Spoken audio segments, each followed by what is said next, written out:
અયોધ્યામાં રામ મંદિર પ્રાણ પ્રતિષ્ઠા થવા જઈ રહી છે ત્યારે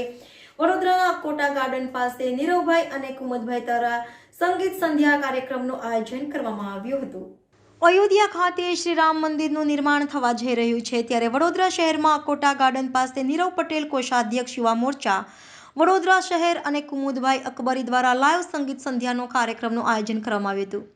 જેમાં ખાસ ઉપસ્થિત ડેપ્યુટી મેયર ચિરાગ બારોટ તથા મહામંત્રી સત્યન ગુલાબકર તથા ગુજરાત પ્રદેશ યુવા મોરચાના અધ્યક્ષ પ્રશાંતભાઈ કોરાટ, કાઉન્સિલર મનીષભાઈ પગાર, કાઉન્સિલર ટ્વિંકલબેન ત્રિવેદી સાથે તમામ યુવા મોરચાના કાર્યકર્તા અને હોદ્દેદારોએ હાજરમાં રહી લાઈવ ભજન સંધ્યાના કાર્યક્રમનું આયોજન કર્યું હતું, જેમાં મોટી સંખ્યામાં લોકોએ હાજરી આપી સાથે શ્રીરામના નારા સાથે ઝૂમી ઉઠ્યા હતા। રિપોર્ટર રાહુલ રાજપૂત સાથે YNN ન્યૂઝ વડોદરા। जन्म की खोज बताए राम से चल के राम पे आए,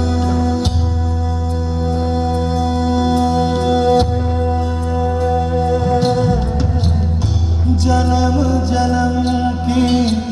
खोज बताए राम से चल के राम पे आए, प्रेम कोई हम और न जाने, राम से रूठे राम से माने, राम सिया की करुण कहानी, एक है चंदन एक है पानी, राम सिया राम जय जय राम,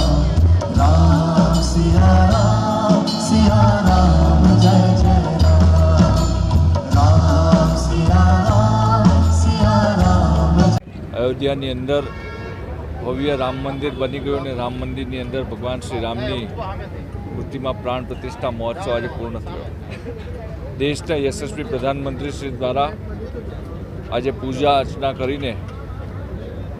લાખો કરોડો લોકોની આસ્થાનું કેન્દ્ર એવું અયોધ્યાની અંદર ભગવાન શ્રી રામની જે મૂર્તિની અંદર પ્રાણ પ્રતિષ્ઠા મહોત્સવ પૂર્ણ થયો ત્યારે સમગ્ર દેશ છેલ્લા એક વર્ષથી સતત દિવસો ગણતો હતો અને છેલ્લા અઠવાડિયાથી કલાકો ગણાતી હતી। આજે આખા દેશની અંદર રામમય વાતાવરણ છે ને ભારત દેશ અને દુનિયાના ખૂણે ખૂણે અયોધ્યા નગરી બની ગઈ છે ત્યારે વડોદરાની અંદર પણ વડોદરાની ધર્મપ્રેમી જનતા દ્વારા અલગ અલગ સ્થાન ઉપર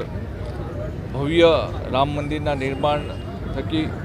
ઘણી જગ્યા પર શોભાયાત્રા, ઘણી જગ્યા પર સુંદરકાંડના પાઠ અને ખાસ કરીને અહીંયા